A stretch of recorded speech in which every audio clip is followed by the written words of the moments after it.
Hello, I'm Hank Hill from the television program King of the Hill. Welcome to the 15th Annual Texas Tribune Festival. Now, I know a lot of you in here tonight probably have some very strong opinions, and that's great, but let's make sure to keep things respectful and civil.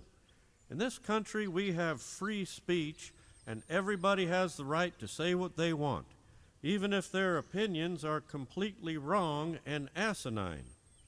So remember, good manners and good behavior makes for a good festival for all. And I'll be standing by here just in case things get out of hand.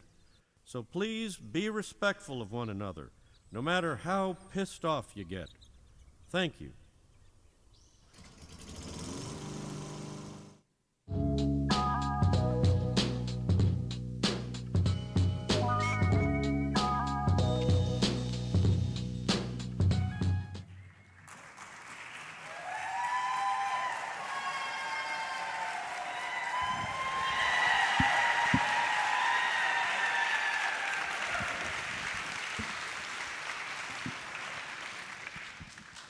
Good afternoon, Texas. How are you doing? That sounds like Arkansas. How are you doing, Texas? That's better. My name is Melissa Murray. I am the Frederick I. and Grace Stokes Professor of Law at New York University School of Law and co-host of the Crooked Media podcast, Strict Scrutiny, a podcast about the Supreme Court. Welcome to the Texas Tribune TribFest 2025. This is going to be a fantastic afternoon. We have with us today an amazing speaker, someone who truly needs no introduction, but let me try and do him justice. Well, if you're going to say nice things about me, take your time. I'm going to take all the time in the world. Go. Eric Holder served as the 82nd Attorney General of the United States, the third longest serving Attorney General in the history of this nation and the first African American to serve in that post.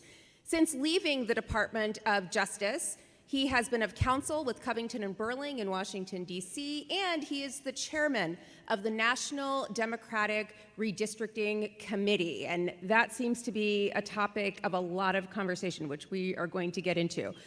General Holder is going to talk about all kinds of things today. No holds bars, no topics are off topic, so we are in for a real treat. We're going to spend about 45 minutes in conversation, and then the last 15 minutes are reserved for audience questions. And if you'd like to ask a question, please submit your question on your little handheld computer/phone to www.texastribune.org/ASK. That's www.texastribune.org/ask. And we'll collect all of those questions, and a member of the Tribune staff will ask those questions for you. So you don't have to do anything, just submit your questions to that URL. All right, shall we get started? Yep, let's go. Okay, there's a lot going on in Texas, and a lot of it has to do... I've noticed. Yes. Texas, what are you doing? Mid-cycle redistricting? What is this all about? All right, let's set the stage. Wait, did somebody say we love it? We love it. No, okay. It wasn't them. All right, so someone's doing it in the great state of Texas. First of all, for those who aren't as familiar with the whole redistricting controversy, what does it mean to do redistricting mid-cycle? It means that somebody's trying to cheat. You know, I mean, we can come up with all the technical explanations and what's gerrymandering and, you know, what do districts look like, and we can get into that if you want to, but at the bottom line is that these folks are trying to cheat. They are concerned that the record that they have to run on is not one that is going to garner a lot of votes in 2026. They're concerned that because of the work that NDRC has been doing in conjunction with a lot of its partners, has produced what the New York Times has called the fairest maps in a generation. And they're concerned about running on fair maps because their candidates aren't necessarily good. The programs that they are trying to put in place aren't necessarily ones that are popular. And so the White House says, Donald Trump says, you know, I'm entitled to get me 5 seats, Texas. And Greg Abbott says, you know, how high, sir? And, you know, goes and gets him, tries to get him 5 seats. But he may not be getting them 5 seats. They do this based on an extrapolation from the turnout in 24, and that's probably the high watermark for them, given what we saw, I guess, last Tuesday in Virginia, New Jersey, and All over the country, really. all over the country, and compared, the maps that they put in place with that overlay, and then also look at the presidential map in 2020, midterms in 2022. I don't think they got 5 seats there. So they may not be able to get 5 seats, but they've definitely set off a trend, right? So other states have decided that they too may help out this little presidential project to add more seats. I want to step back. It's not simply that their policies are unpopular and they fear losing in the next election. It's that losing in the next election could actually have real consequences for the man in the White House. If they lose control of the House of Representatives, lose their bare majority in the House of Representatives, suddenly impeachment is on the table. It doesn't mean a conviction will happen, but impeachment is by itself. To be thrice impeached would really be something. You would really be doing something. So there's a lot at stake in terms of oversight, in terms of impeachment, all kinds of accountability. And so that's part of why this feels so urgent for them right now, given everything else is going on. Some are arguing that redistricting and this fight between the states, either to respond or to imitate Texas, is really just a race to the bottom, and there's no digging out of this. How do you address those kinds of concerns that we can't have a tit-for-tat democracy? Well, it is a race to the bottom. There is a way we can dig out of it.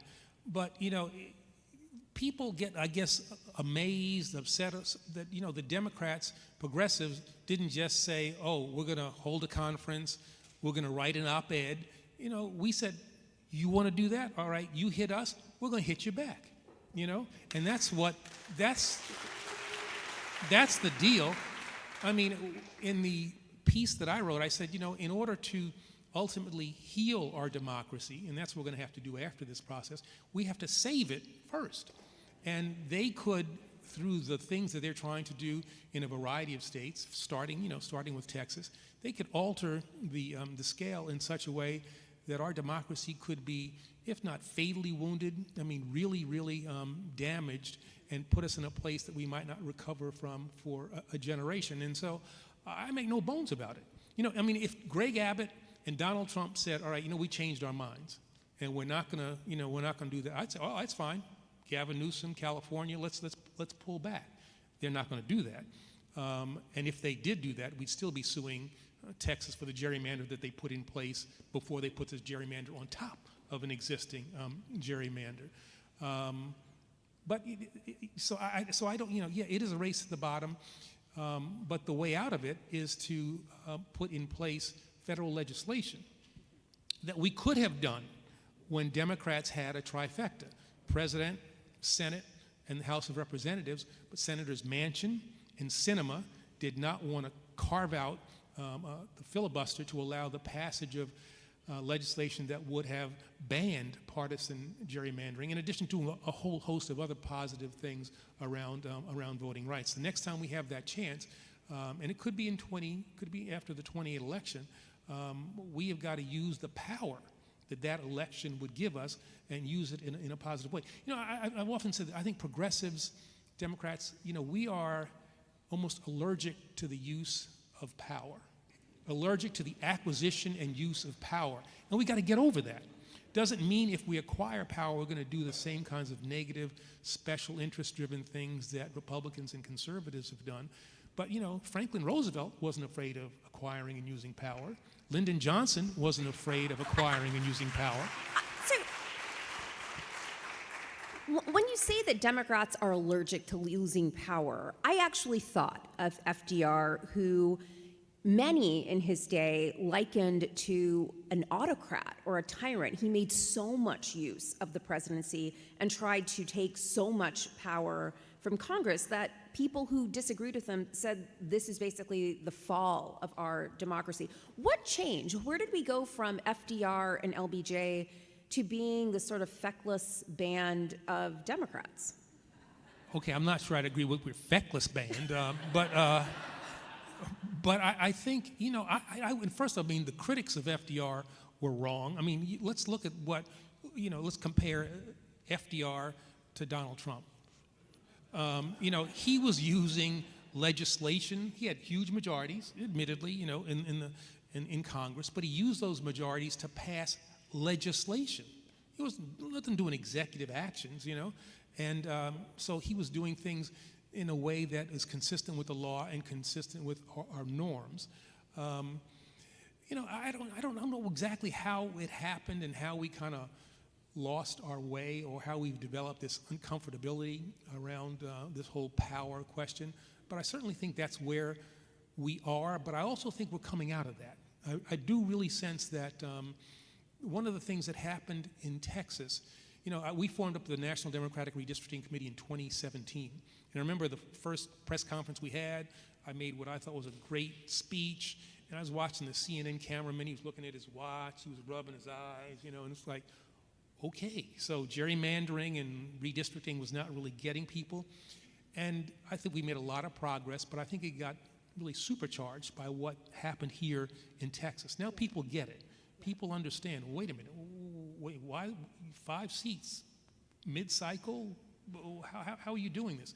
And so now I think everybody understands how unfair the process is, the negative consequences of it. And so now when I speak to audiences, and it's gotten better, but especially after Texas, people are like, yeah, what is it that we can do? It is especially brazen to do it so close to a decennial census where we actually did just do redistricting. So part of it just feels like a very obvious power grab. But to your point, you saw this problem and you were way out in front of it before anyone else. You founded the NDRC in 2017. That's 2 years before the Supreme Court blessed partisan gerrymandering in Rucho versus Common Cause.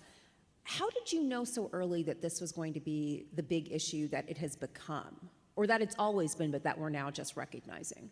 Yeah, it's interesting because Barack Obama and I, former President Obama, and I were talking about... I like how that was a flex. You just, Barack and I. Yeah. I was hanging out with Barack and he said, like, you know, Yeah. you just dropped that casually. Yeah, me and my boy Barack, we were, you know, hanging around, having a beer, you know. And but we actually did have a conversation about what did we want to do in our post-government lives. And voting rights has always been something that I focused on, and he as well. And we said, well, what is it about, let's look back on the experience that we've had. What is it that prevented us from doing maybe all the things that we wanted to get done? And we really started to look at that gerrymandered Congress, that House of Representatives, that we had to deal with. And I said, you know, is anybody really paying attention to that? You know, not really. And so Nancy Pelosi, Barack, Terry McAuliffe, the former governor of Virginia, all got together, put this together, and they said, well, who do we want to have lead this effort? Everybody stepped back, and I was there.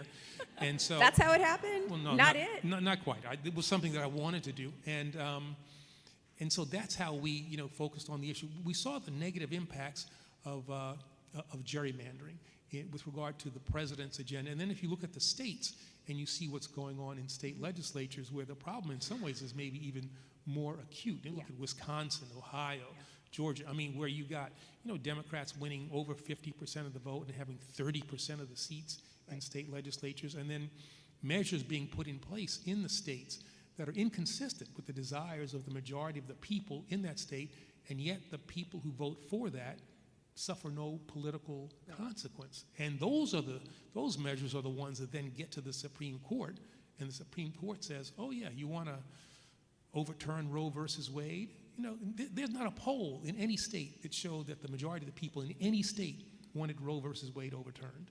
And yet, you get these gerrymandered legislatures to do exactly that, rises to the Supreme Court, and then, you know, this broken institution that we call the Supreme Court says, okay, yeah, that's fine.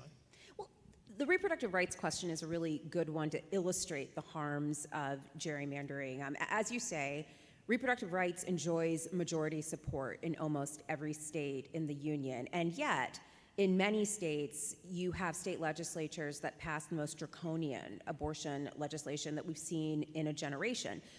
When the people in those states, though, have the opportunity to register their preferences directly at the ballot box with ballot initiatives or referenda, they make different choices. Not every state has a mechanism for direct democracy. Do you think that's a better way to get at some of these issues that have become intractable in state legislatures? I'm not sure it's a better way, but I think it's an additional way. And I think that those states that have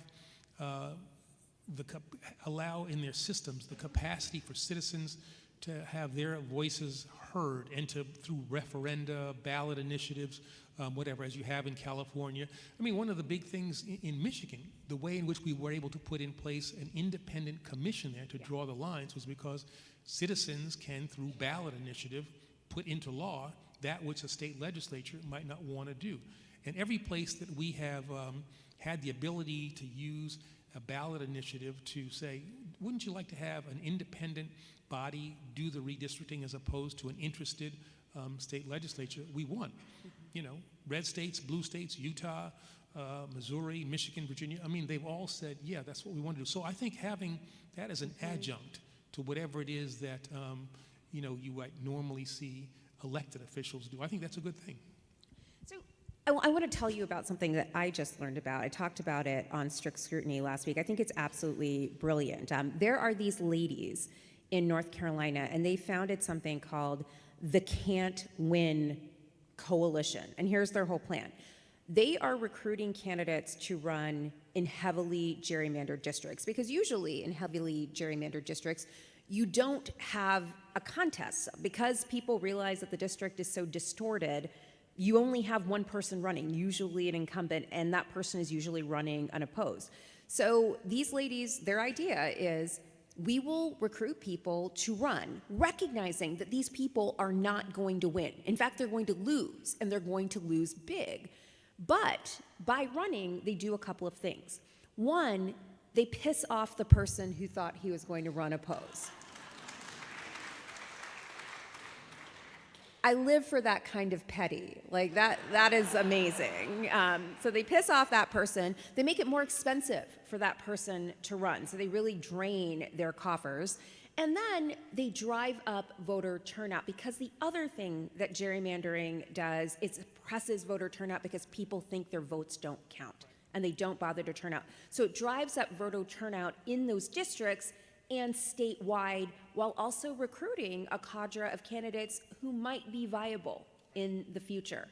What about grassroots organizations like that? Like, how can we grow more of those to be petty, progressive, and promising? This is the platform, I think. I'd replace petty with persuasive, if we're going to keep using P's there. No, but I mean, you know, it's interesting. When we started our work in Virginia back in 2017, 2018, I was shocked. I said, well, you know, how many candidates we have? They're like 99 or 100 districts, I don't know, whatever it is, in Virginia. We only had candidates in like 60 or 70 of those districts. Yeah. And I was just thinking, well, there's always, you know, a Democratic opponent, right, in every district. And they were like, no. And so that was one of the first things that we did. We need to have people running, potentially, in places where they were not likely to win, but not likely to win. See, that's the deal.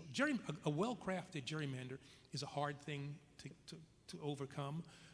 But, you know, wave elections happen, and those things, you know, there's gerrymanders and there's gerrymanders. And there's some really tough ones, and there are some that are maybe a little, you know, not as strong, potentially maybe even marginal. And if a wave occurs, surprise, the gerrymander, you know, didn't hold. But it also has, as you said, corollary effects. You know, driving attention, driving turnout, raising money, developing candidates who maybe don't win this cycle but have the ability to win next cycle. And yeah, and it pisses people off too, and that's also a good thing. Go look up these ladies. They're doing, I mean, like they're very petty, which again appeals to me in a lot of ways. Persuasive. Petty is good too. Like, we're at the Nader. We might as well be petty right now. Okay. Okay. So let's back up and talk about how we got here. Can we talk about the Supreme Court a little? So we've talked about Rucho versus Common Cause. This is the 2019 decision where the court said that there was no role for federal courts to play in policing partisan gerrymandering, which means that when you have a partisan gerrymander, you can't go to federal court. You can only go to state court if you want to get relief for that.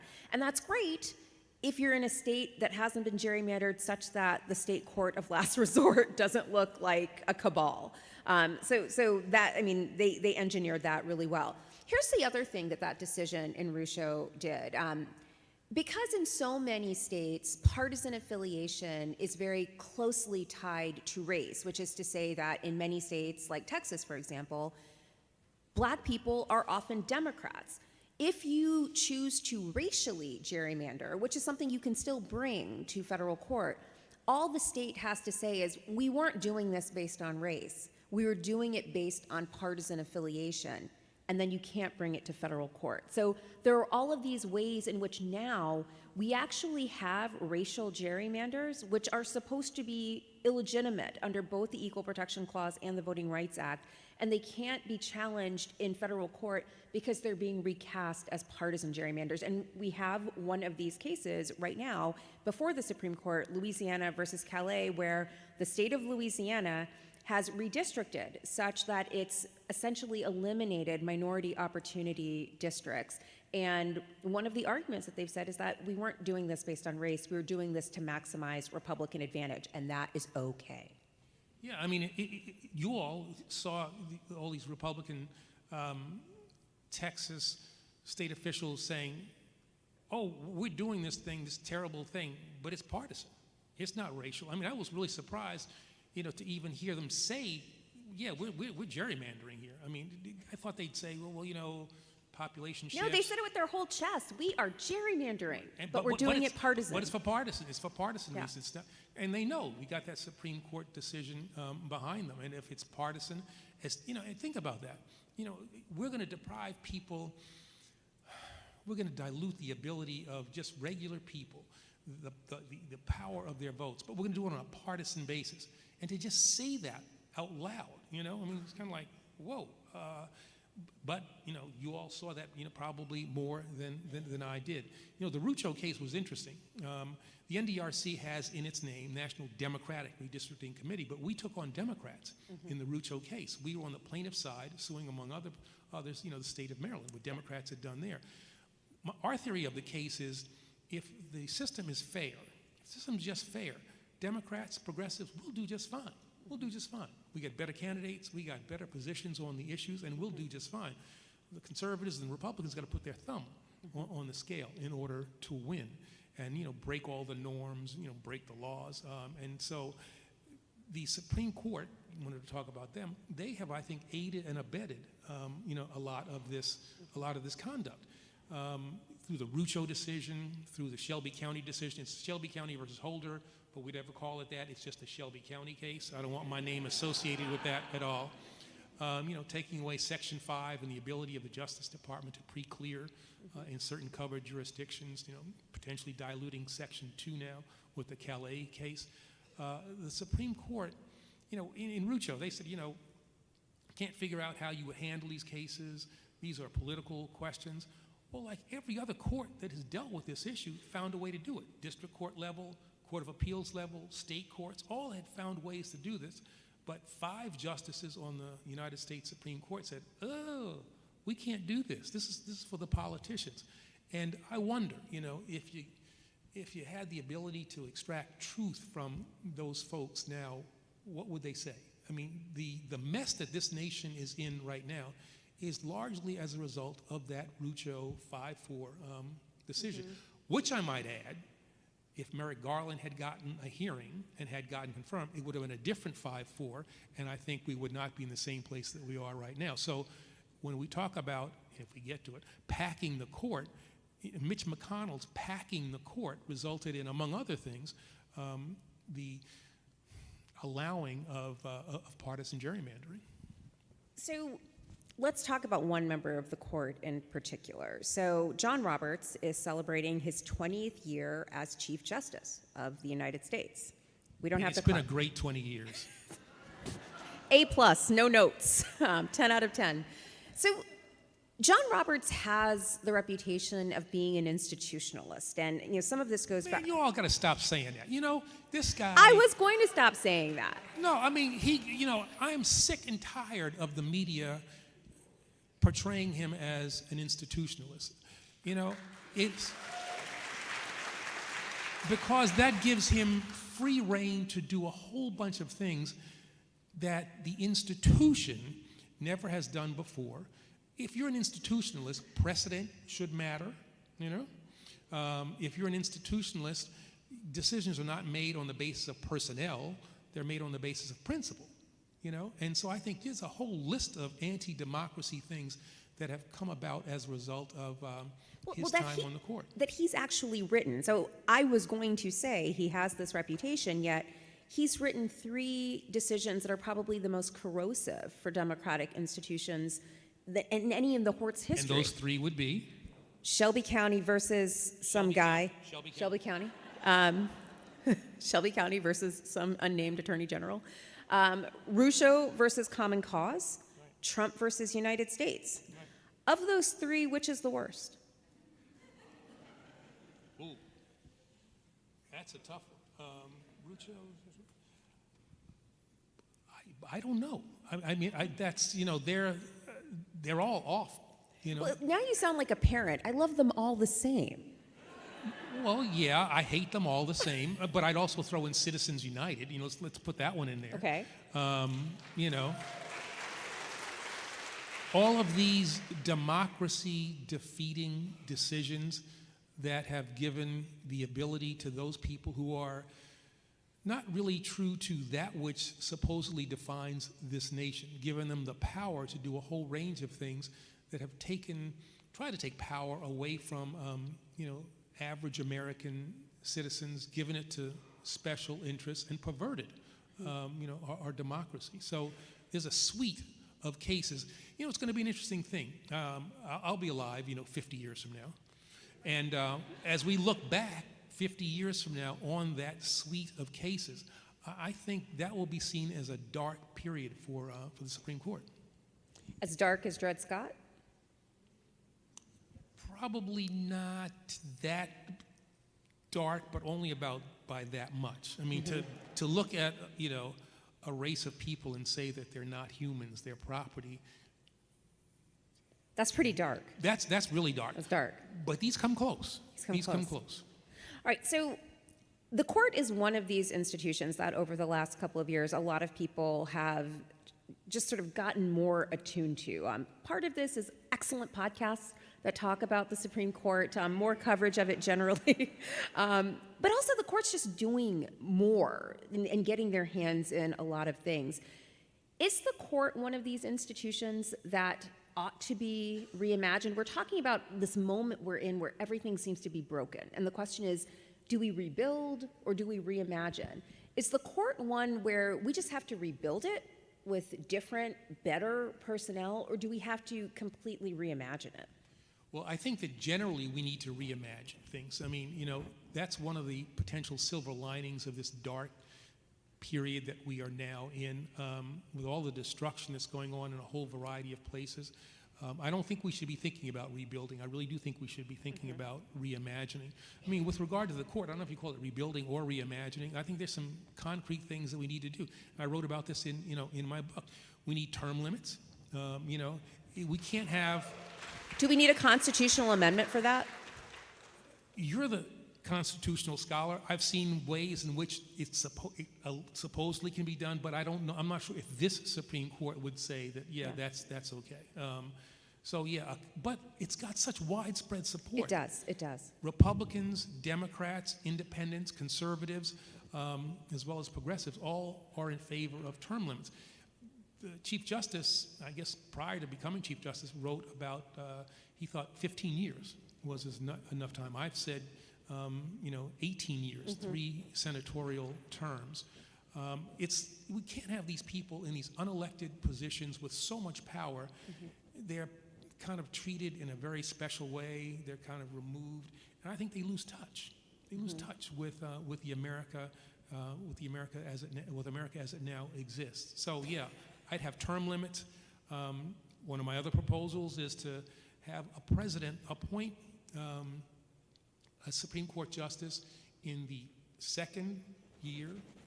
in the first year of his or her term, and in the third year of his or her term. So every president would appoint 2 justices in every term.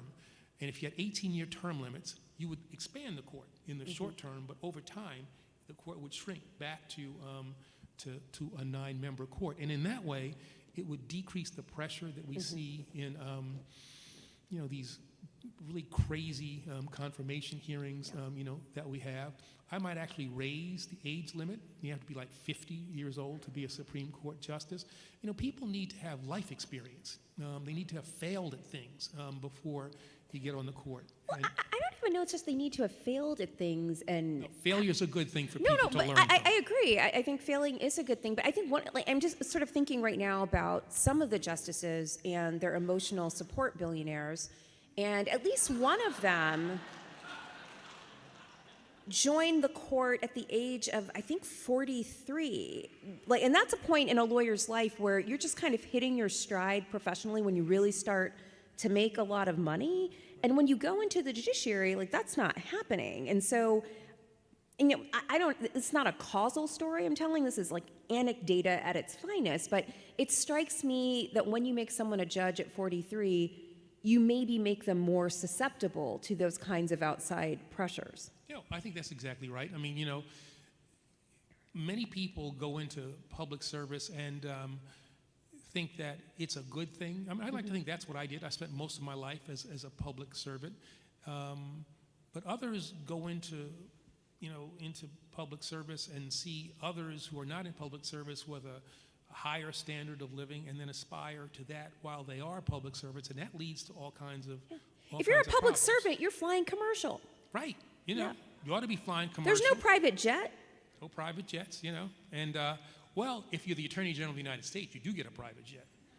Do you? Say more. There are 5 cabinet officials who can't fly commercial. Now, I miss a lot of things about the Justice Department. I miss the people. I miss the work. I miss my plane. Rank them. Well, let's just say when I left office and the first time I was standing in a TSA line, I was kind of like, "Hey, it's Eric," And they were like, "Yeah, buddy, show us your driver's license." Do you have clear? I have clear. I got clear. What's the plane called? Air Force 4, Air Force 3? I think we called it DOJ-1. DOJ-1. Okay. Well, this is a good pivot. Let's talk about the DOJ. This is not Eric Holder's DOJ. This is Pamela Joe Bondi's DOJ. No, it's not. It's Donald Trump's DOJ. Okay. As run by, doing business as Pamela Joe Bondi's DOJ. She's just the vessel through which all of his desires are expressed and put into policy. The most recent of which is, so we got this whole Epstein thing going on now, and he sent out not a tweet, a social, whatever, what is this, truth social thing, whatever it's called. A truth, yeah, a truth social thing. There's no truth in any of that stuff. It's a truth social thing. And he said, you shouldn't be looking at me, you need to be looking at Larry Summers, I guess Reed, what's the guy's name, Reed? Reed Hastings? Yes. Bill Clinton. And so that's what you need to be doing. And so what happened today? Attorney General says, hey, we're opening investigations to Summers, Clinton, and Reed Hastings, and Southern District of New York is going to be doing it. I mean, can you imagine? You got to apply the Barack test. If Barack Obama had said, hey, Eric Holder, I want you to open investigations into, fill in the blank, 3 prominent conservatives, the world would just be on fire. Conservatives, Republicans, the media would be like, how can this possibly happen? And yet that's what we are now experiencing. There has to be a separation between the Justice Department and the presidency. This unitary executive theory of fan fiction. Yeah, that's nonsense. Again, abetted by that immunity decision out of the Supreme Court. When I was being considered, I was up for confirmation as Attorney General. I remember sitting down with Senator Leahy, who was the chair of the Judiciary Committee, and he said, now you're being considered, you're not going to be the Secretary of Justice. You're going to be the Attorney General of the United States, and you're different than other cabinet members. And, I understood this, but it was interesting to hear him verbalize that. Yeah, you're a member of the president's cabinet. You support the person who actually put you in office. But there has to be, a bar. I used to have, the Attorney General could put up 4 portraits in his cabinet, in the room, in which the big conference room. And one person I had up there was Elliot Richardson, to remind myself that, you might have to tell your president no, and it may cost you your job. But if you're going to be Attorney General, that's what you have to be prepared to do. Now, I never thought that Barack Obama was going to ask me to do something that, was going to cause me to say no and I'd have to resign. But I know I did things that I know people in the White House weren't necessarily happy with. But, they used to say Holder's got a tin ear or whatever. And I'm thinking, tin ear, I'm just doing what I think is an appropriate use of the independence and the power of the Justice Department. The politics, be damned. That is not the case today. So the Justice Department, as currently constituted, has begun criminal prosecutions of a number of people whom the president perceives to be his enemies. After this conversation, I suspect our mortgages are going to be looked at, We're among friends, although lots of people are recording, I noticed. Anyway, of those prosecutions and the investigations that may lead to prosecutions, which is the one that strikes you as the most problematic? Well, I'd say the Tish James and the Jim Comey ones are the ones that, but that's so far. I mean, I suspect there are more to come. I mean, here I'll guarantee you this: Jim Comey is not going to be convicted. Go to Vegas, bet the house. This is trust me on this one. It's either not going to get past pretrial motions, or the government will present its case and the judge is going to throw it out, or if somehow it miraculously finds its way to a jury, the jury's not going to convict him. Is this going to be like DC Sandwich Guy? If Yeah, the condiments don't right. hit, you must acquit? Right, exactly, Yeah. exactly, Pretty good. She does stand-up in addition to teaching at NYU, I'm here all week. You're going to be at the comedy club here? Yeah, but that's a good example, and the American people kind of get this. They went to a grand jury in Washington, D.C. and said, you should charge with a felony the sandwich guy. And I'm from Washington, I live in Washington, D.C., and my fellow citizens said, get the hell out of here. We're not doing that. That's like stupid shit. That's stupid. We're not doing that. We're not doing that. And so they didn't do that. And so they end up... They did actually deliberate. They spent a lot of time, and they were just like, you haven't made out your case. Okay. You think it was straight up jury nullification? No, I think they did the right thing both in the grand jury as well as in the trial jury. If you look at the charge that the judge read to them, you say there's a basis for their determination that throwing a sandwich on a guy that, again, he was saying I was covered with, Covered in mustard. Covered in mustard. The and trauma onions of and all those that stuff. onions. And then they had a picture of the thing still wrapped up, on the ground. It's kind of like, it gets to that level of absurdity, but the people are pushing back, and I think that's something that's going on in a whole range of areas. What you saw Tuesday was a pushback by the American people. The American people are slow to rouse, but once they get energized around issues, they become a mighty force. And I think that's what we are beginning to see, and I think that's what you're going to see in 26. If it's a fair election, and that's a big if it's a fair election, I think you're going to see a wave. So I have noticed, though, that this administration is not acting like they're going to be accountable at the ballot box in 2 years. Do you think we're going to have fair elections in 2026? I think that we are. I wonder about the degree of fairness. I think the placing of soldiers and ICE officers who look like soldiers and Border Patrol people, with masks and all that kind of stuff, I think that's to desensitize us to the presence of troops on American The militarization streets. of everyday life. Exactly. Yeah. And so if you deploy them, strategically in critical places, you don't have to do anything to anybody. They're just there, which makes, people who are the subjects of their attention. The Hispanic community decide, well, maybe I don't want to get out there and go to a polling place and, potentially put myself at risk, for a whole variety of reasons. I come from, a household that's mixed, whatever. And hey, you might even be an American citizen who just happens to look. I mean, these are what is now known as Kavanaugh stops, like where you can just pick up anyone who looks like they might be undocumented for whatever reason, and it's fine. Right, exactly. And so I worry about that, and that means, I think, for those of us who are on the pro-democracy side, we've got to make sure that people feel comfortable in casting their ballots, and maybe that means a greater use of mail-in votes as opposed to showing up. Well, the Supreme Court just took The it. Supreme Court's got another one there to say how long you can count. Right, so the Supreme Court just granted certiorari, which means they'll review a case about how long the states have to count ballots that come in as mail-in ballots, and this is believed to be part of an effort to curb the use of mail-in ballots, which is so wild to me because it used to be the case that Republicans thought that they were advantaged by mail-in ballots, and now it seems that Democrats are, and suddenly they're no good. I think before the pandemic, it was, I think, pretty widely accepted, and I think probably true, that Republicans, especially in The Florida, military, and the military too. Through the use of mail-in ballots, that helped their side. The pandemic, I think, in some ways, changed that. Everyone was like, I don't have to stand in line? Right, exactly. Great. I could just sit at home. And mail it in. And then mail it in, yeah.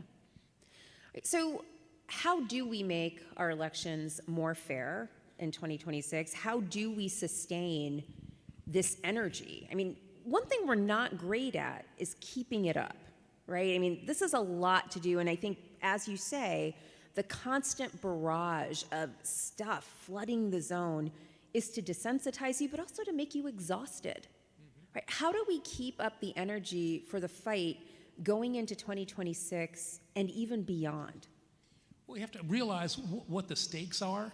I mean, this is not only about what we want to have happen in 26 and 27, but what is the America that we want to leave to those who come after us? And think about those who came before us and who sacrificed so much. I always say that every generation of Americans is ultimately called upon to defend democracy. Whether it's at Valley Forge, when we formed our democracy, Gettysburg, Normandy, Seneca Falls, when women get together,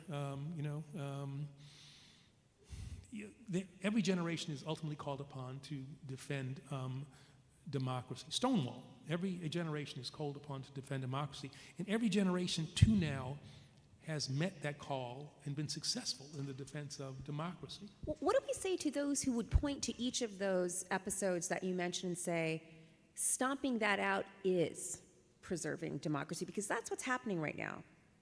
Getting rid of people of color, getting rid of women's rights, getting rid of LGBTQ rights. We're doing all of that to make America great again, to preserve what we know this country is. That's actually democracy. That's us speaking. That's them speaking. And they say that they're us, that this is, like, they have a mandate, they have the majority of the population. How do we speak against that?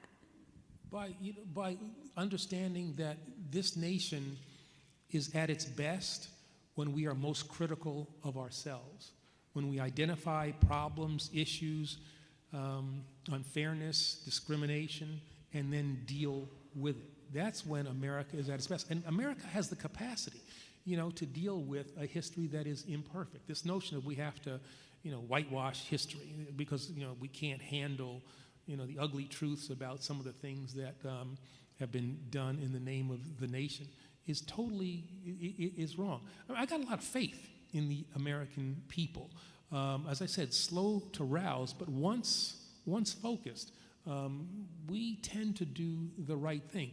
Again, we'd have never gotten to the place where we are acting totally consistent with our founding ideals. There are still issues that we have found hard to deal with, maybe chief among them being race. Mm-hmm. But, we certainly can't go back to, we say make America great again. And I always wonder, all right, so when was America great? Like, give me the year. And I get the feeling that it's like, 1953. yeah, mid-50s, June Cleaver, I don't know if you all are old enough to remember, Leave It to Beaver, she's, vacuuming in high heels and pearls. That's how you know it's a TV show. Yeah, there are no black people in whatever neighborhood they're in. All the women are at home. There are no gay people there, picket fences and all that stuff. And I think that's something that they hold on to. And that's a great TV show. I mean, I love Leave It to Beaver. It's, Wally, Lumpy, Eddie Haskell. These are my guys. Eddie Haskell was my guy. That's the wrong guy to be your guy. I'm not the stiff you think I am, He was an objectively terrible person. Yes, Mrs. Cleaver, young Theodore and I, and they go, hey, creep, I liked it. I liked Eddie Haskell. But this is a major detour that we've taken here. But that America never really existed, That 1950s America was an America where black folks were treated as second-class citizens, where women didn't have the opportunities to which they were obviously entitled, where, gay folks had to be closeted.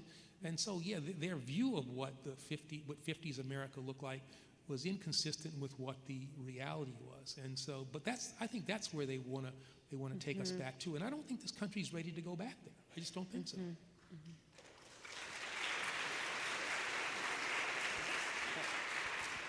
All right, so we have some great questions from the audience, and we have a Tribune staffer, Ryan, here, who is going to read them. Welcome, Ryan. Thank you. I'm Ryan with the Texas Tribune. Thank you for submitting your questions. The first comes from Kara from Austin, who asks, has the bar been permanently moved for what a president and Congress can do? Is the bar in hell? Is the bar what? Is the bar in hell now? Has the bar... Paraphrasing Kara from Austin. It's interesting. Unless we take measures, among them, I think maybe, you tell me, maybe it has to be of constitutional dimension, an amendment of some sort, to undo the immunity decision of the court, and do other legislative things, codify norms. We're not going to get back to the place where we need to be. We can't depend on, the character of a person in the highest office in the land, and who serve in other, high-level positions in Washington. We can't depend on that. We have to depend on the systems that we have in place. And I think what we have seen through this administration, and I think through the way in which some in Congress have conducted themselves, is that our systems are not up to what they should be. Our institutions, I think, have largely failed us, and we can't simply put good people in failed institutions and think that things are going to work out. I mean, I think the founders put in place a whole range of mechanisms out of concern that a person like Donald Trump might become president. That's the notion of checks and balances, and this Congress has abdicated its responsibility in that regard. And I would say the Supreme Court, as I said before, I think has aided and abetted his acquiring power that I think under our system he's not really entitled to. Right, so we have to rebuild our system of checks and balances, make Congress a functioning check on executive power again. Yeah, I think that's right. So yeah, the bar is really low, but I do think the bar can be raised, but it's not going to be easy. And we also have got to understand it's not going to happen overnight. It doesn't mean if we win the election, if Democrats win the election in 28, it's a trifecta in January of 29, that just like that, things are going to happen. You got to play the long game. That's something that I think progressives and Democrats have not necessarily done as well as our Republican counterparts. We got to, think not only in terms of a cycle, but a bunch of cycles, not just in terms of a couple of years, but a decade and maybe even beyond that. I mean, the NDRC was formed in 2017. I don't think this thing sunsets, at a minimum until 2031, 32. And I joined it and decided to lead it with that thought in mind. This is at a minimum a 15-year enterprise. Yeah. Neil from Austin asks, did Merrick Garland fail as Attorney General by not prosecuting Trump for January 6th? Was this a case of justice delayed? Is justice denied? You know, this is a tough question.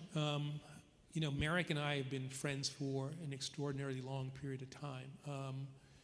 I do think the department did not act as swiftly as it could have, but I also think that given the immunity decision by the Supreme Court, it almost didn't matter, you know? But we didn't know that decision was going to happen. Yeah, we don't, but I think, and if the Justice Department had acted maybe more swiftly, brought cases a little more swiftly, I think you still probably would have run into this Supreme Court, or run into that, you know, that, as Trump says, that, as that great judge, Eileen Cannon, you know, I mean, Florida's finest. I mean, the stuff that she did was just, you know, was just absurd. Let me ask Neil's question a different way. Was Merrick Garland the right man at the wrong time? Interesting question.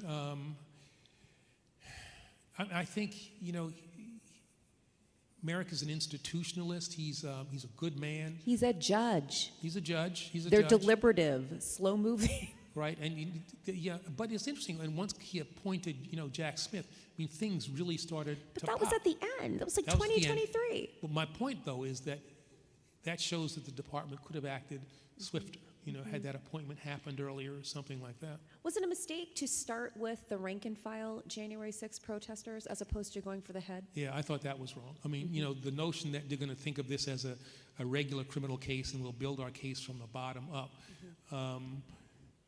I didn't think that was the appropriate way to go, because it seemed to me this was a case that's always going to operate on two tracks. Yeah, there were the people who were out there, you know, on January the 6th, but the question also was, well, who got them out there? It wasn't just like people literally just kind of, you know, organically showed up.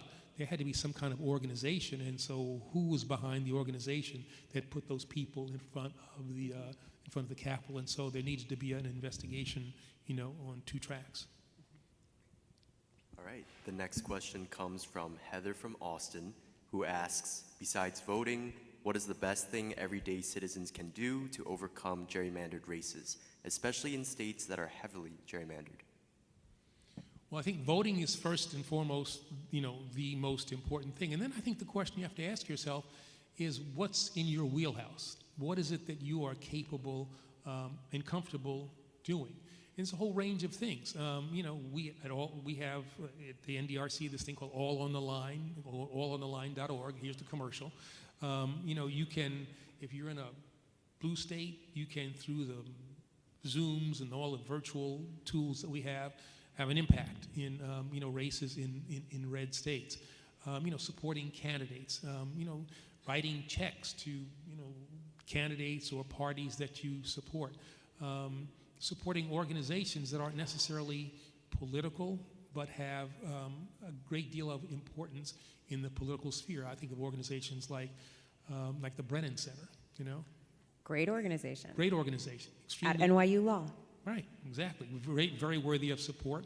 On the more political side, Indivisible, I think, is a great organization. Very, you know, really smart in the way in which they deploy their resources. There's a whole range of things I think that you can do, but I think everybody's got to find something to do. You know, you can't simply watch the television and yell at Fox News or yell at MSNBC or CNN, whatever, and just throw things. MS Now. MS Now, okay, whatever it is. You can't. That's not enough. That's not enough. I mean, here's one thing I'd say. You know, Dr. King said that the arc of the moral universe is long, but it bends towards justice. And I've said this a lot, but the reality is that arc doesn't bend on its own. It only bends when people like us put our hands on that arc and pull it towards justice. And so I think what you've got to do is ask yourself, what is it that I can do to help pull that arc towards justice? And you got important business lives, personal lives. There's football to be watched, you know. I mean, I get that. But graft onto your your weekly existence, an hour, a couple hours a week.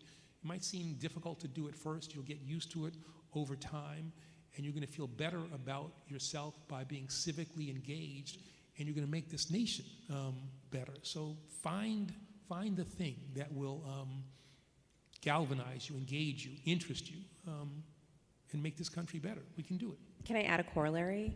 Heather, you should be petty and run in a heavily distorted district just to make them crazy. Yeah. You don't have to win. This doesn't have to be your job.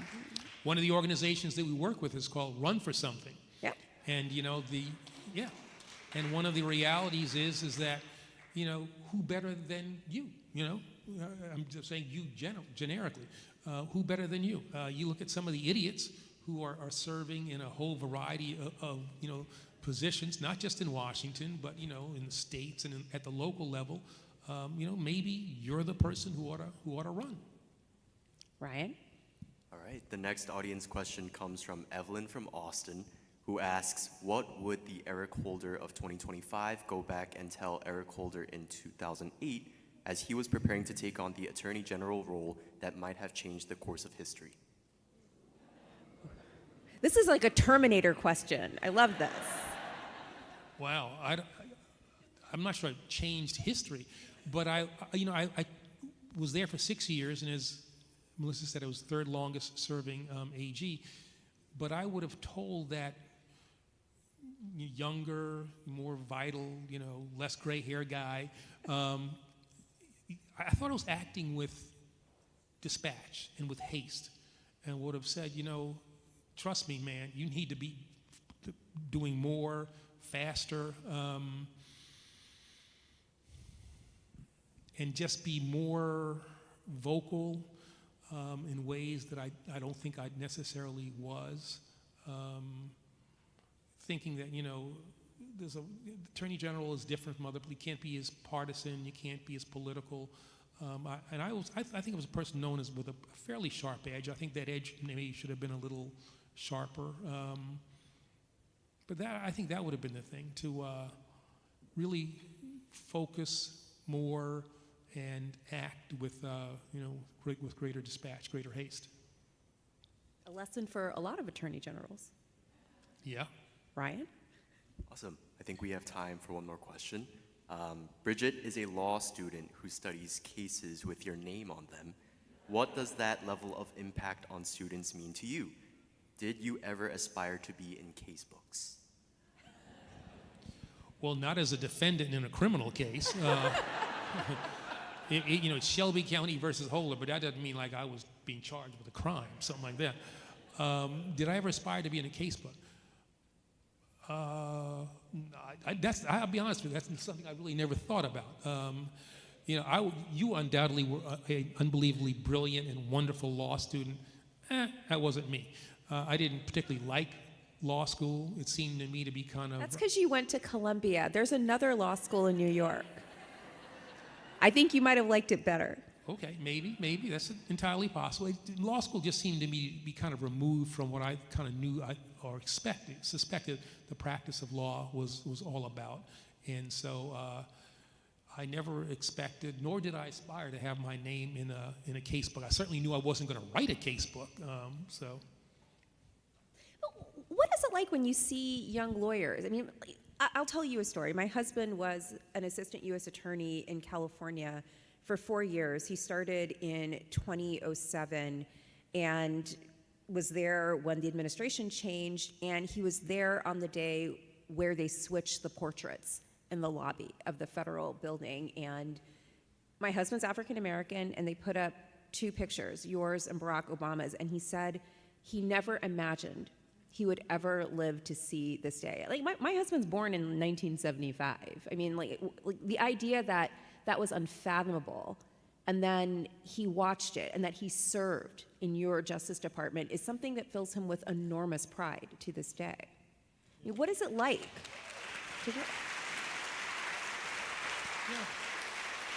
Well, that's very heartening to hear, and it makes me think that, me and my good buddy Barack, did a couple of things right. It's interesting.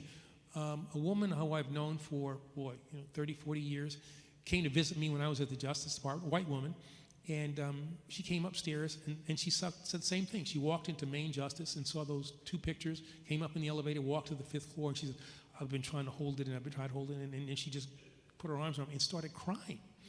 And I said, Sandy, what's going on? She said, I just never thought I'd see the day, and it says a lot about our country that you got these two black guys. Well, she said these two good-looking black guys.